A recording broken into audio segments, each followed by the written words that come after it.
বারবার হযরত ইউসুফকে প্রস্তাব দেয়, তোমার আমি ভালোবাসি, তোমার সাথে আমি থাকতে চাই।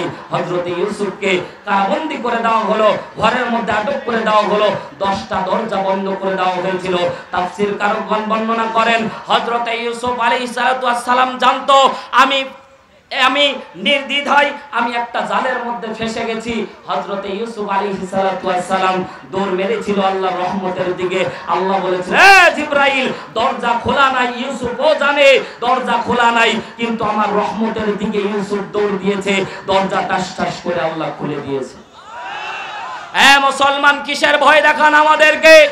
এ মুসলমান, কিসের ভয় পাও? আজকে আমরা সেই জাতি, হযরত ইব্রাহিম আলাইহিস সালাম আগুনের পাশে দাঁড়িয়ে গেছে, নমরুদ সহ তার নিজের বাবা পর্যন্ত চরকি ধরে হযরত ইব্রাহিমকে আগুনের মধ্যে ফেলা দিবে।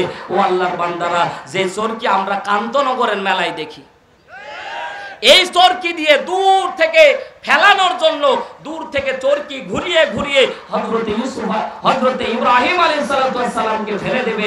নিজের হযরত ইব্রাহিম চোখ খুলে দেখে নিজের বাবা প্রোটেকশন দেয়, অথচ নিজের বাবা আমাকে আজকে আগুনের মধ্যে ফেলে দেওয়ার জন্য দাঁড়িয়ে আছে। চোখের পানি ছেড়ে দিয়ে জিবরাইল আসলেন, ও নবী, আল্লাহ আপনার জন্য সাহায্যকারী পাঠিয়েছেন আমাকে। হযরত ইব্রাহিম আলাইহিস সালাম ডাক দিয়ে বলে, আমার আল্লাহ কি দেখতেছে না? বলে, হ্যাঁ দেখতেছে।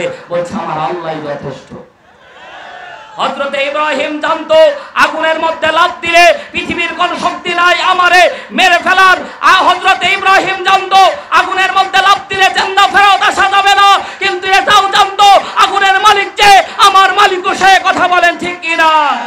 হযরত ইব্রাহিম আলাইহিস সালাম আগুনের মধ্যে লাফ দিয়েছিল, মারা গেছে। হ্যাঁ মুসলমান বলেন, মারা গেছে। ইতিহাস সাক্ষী, মুসলমানদেরকে আল্লাহ দেখিয়েছে, তোমরা তো সেই জাতি যেই জাতি আগুনের মধ্যে লাফ দিতে পারে, বাতিলের কাছে মাথা নত করতে পারে না। তোমরা তো সেই জাতি যেই জাতি দরজা বন্ধ হওয়ার পরেও দৌড় মেরেছ, বাতিলের কাছে মাথা নত করনি। তোমরা তো সেই জাতি নদীর পাড়ে দাঁড়িয়ে সমুদ্রের রাস্তা করে দেওয়া জাতি, তাও বাতিলের কাছে মাথা নত করেনি। কথা বলেন ঠিক কিনা?